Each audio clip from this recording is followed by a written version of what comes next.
Assalamu alaikum. My name is Asad and you are watching Visual Learning with Asad. Students, कल हमने module number 1 पढ़ा था जिसमें software, hardware और database वगैरह के बारे में कुछ बेसिक इन्फॉर्मेशन दी गई थी। आज हम मॉड्यूल नंबर 2 पढ़ेंगे।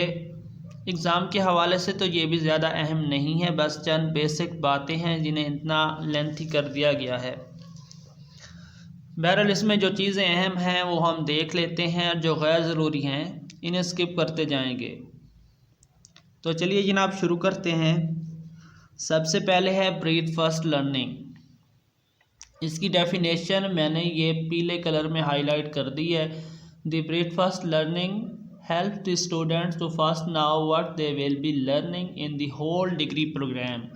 यानी ये एक लर्निंग की एक स्ट्रेटजी होती है जिसमें आपको मुकम्मल तौर पर अपने स्टडी प्रोग्राम के बारे में बताया जाता है कि इस प्रोग्राम में आपको क्या कुछ पढ़ाया जाएगा और इसके स्टडी कंटेंट्स कौन कौन से होंगे।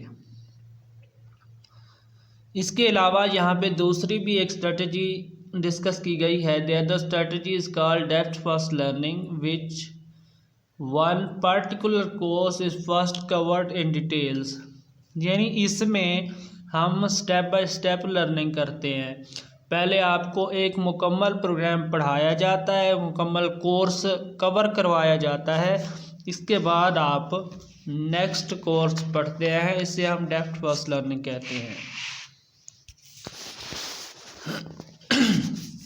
ये नीचे उसी की मिसाल दी गई है, इसे आप देख लें। आगे है search engine techniques.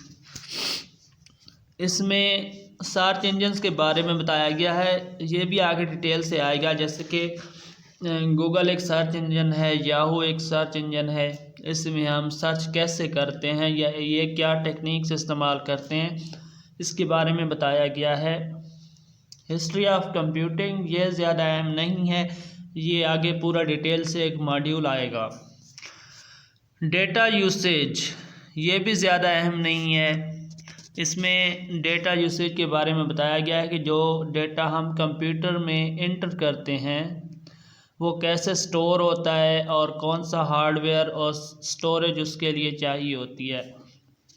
Data manipulation ये इम्पोर्टेंट है। How basic arithmetic operations are performed in a computer and how some advance operator are performed.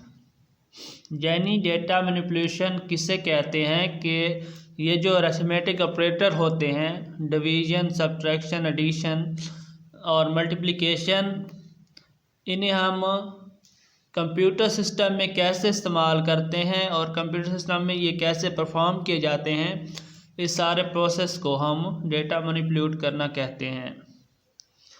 Operating system यानी एक ऐसा सिस्टम जो कि एक मशीन को चलाता है, इसे हम ऑपरेटिंग सिस्टम कहते हैं। जैसा कि कंप्यूटर पर विंडोज़ वगैरह होती है, ये भी आगे डिटेल से हम पढ़ेंगे।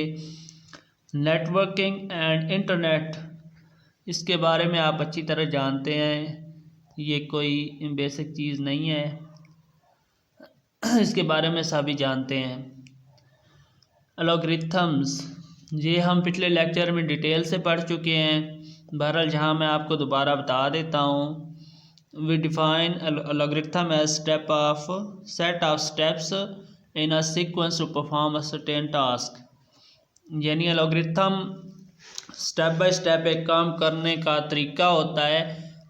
जो सारे स्टेप्स हम करते हैं इनको मिला के जो एक प्रोसेस बनता है, इसे हम एल्गोरिथम कहते हैं। प्रोग्रामिंग लैंग्वेजेस यानी ऐसी लैंग्वेजेस जिनमें कंप्यूटर प्रोग्राम लिखा जाता है, जैसा कि C++, जावा स्क्रिप्ट वगैरह हैं, जिनमें हम कंप्यूटर की प्रोग्रामिंग करते हैं, एक कंप्यूटर के लिए एक प्रोग्राम लिखते हैं, उन्हें हम प्रोग्रामिंग लैंग्वेजेस कहते हैं। ये भी आप देख लें, मैंने हाईलाइट कर दिया है। सॉफ्टवेयर इंजीनियरिंग ये हमारे रिलेटेड नहीं है।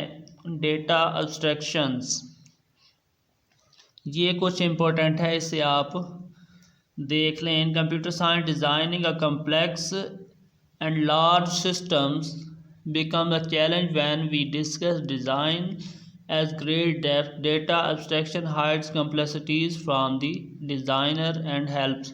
अच्छा, ये जो डिज़ाइनर की जो कम्प्लेक्सिटीज़ होती हैं ना, उन्हें हाइड करने को डेटा एब्स्ट्रैक्शन कहते हैं। ये शॉर्ट सी डेफिनेशन है, ये भी क्विज़ में भी आ सकती है और शॉर्ट क्वेश्चन में भी। ये भी आप पढ़ लें अच्छी तरह। ये डिज़ाइनर की जो कम्प्लेक्सिटीज़ होती हैं उसको हाइड करने को डेटा एब्स्ट्रैक्शन कहते हैं। डेटाबेस सिस्टम, डेटाबेस के बारे में हम पिछले लेक्चर में डिटेल से पढ़ चुके हैं। अगर आपने मेरा वो लेक्चर नहीं देखा तो वीडियो लर्निंग विद असद पे जाएं और वो लेक्चर आपको वहाँ पे मिल जाएगा। यहाँ ये एक छोटा सा MCQ बन सकता है, DBMS, जो कि स्टैंड फॉर होता है डेटाबेस मैनेजमेंट सिस्टम के। ये MCQs में आ सकता है। आगे है आर्टिफिशियल इंटेलिजेंट। ये एक इदारा होता है जो कि खुफिया मालूमात को जमा करता है।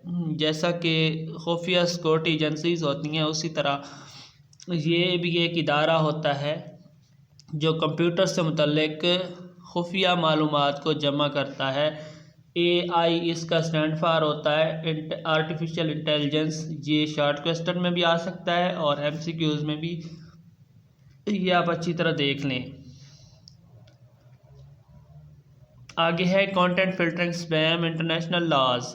ये भी इम्पोर्टेंट है, इसे आप अच्छी तरह देख लें। Dealing with spams and international laws related computer science in terms of data and privacy. यानी जिस तरह आजकल मेडिकल स्टोर्स पे कानून लागू होते हैं जेली अद्वियात बेचने के हवाले से, काफ़ी सख्त सज़ाएँ हैं, उसी तरह कंप्यूटर साइंस में भी ये इंटरनेशनल लॉज होते हैं जो इसकी प्राइवेसी को महफूज करते हैं। वर्ड प्रोसेसिंग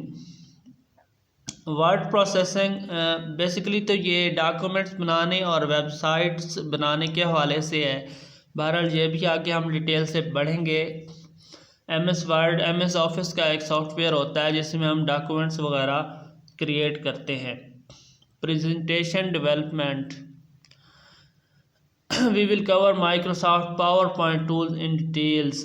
यानी ये भी माइक्रोसॉफ्ट ऑफिस का एक टूल है, माइक्रोसॉफ्ट पावर पॉइंट्स, जिसमें हम स्लाइड्स और प्रेजेंटेशन वगैरह बनाते हैं।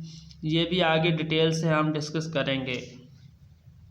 स्प्रेडशीट, ये अहम है, इसे आप अच्छी तरह देख लें। To perform certain types of calculation on data there are some specialised software like spreadsheet. यानी स्प्रेडशीट वो सॉफ्टवेयर होता है जिसमें हम सर्टेन यानी मैनी टाइप्स ऑफ कैलकुलेशन एक साथ करते हैं। इसके नीचे उसने मिसाल दी है माइक्रोसॉफ्ट एक्सेल की। यानी माइक्रोसॉफ्ट एक्सेल में जैसा कि वहाँ पे रिज़ल्ट्स वगैरह स्कूल के बनाए जाते हैं, तो सभी रिज़ल्ट्स के फ़र्ज़ किया 100 स्टूडेंट्स का रिज़ल्ट है ना, उन सब पे एक ही फार्मूला अप्लाई करेंगे और उन सब की कैलकुलेशन हो जाएंगी। यानी उनके नंबर कैलकुलेट हो के आ जाएंगे कि ये फ़ेल है, ये पास है, इसका ग्रेड फ़लाँ है, इसका ग्रेड फ़लाँ है। वो सारी डिटेल वो एक ही क्लिक में प्रोवाइड कर देता है। इसे हम स्प्रेडशीट कहते हैं।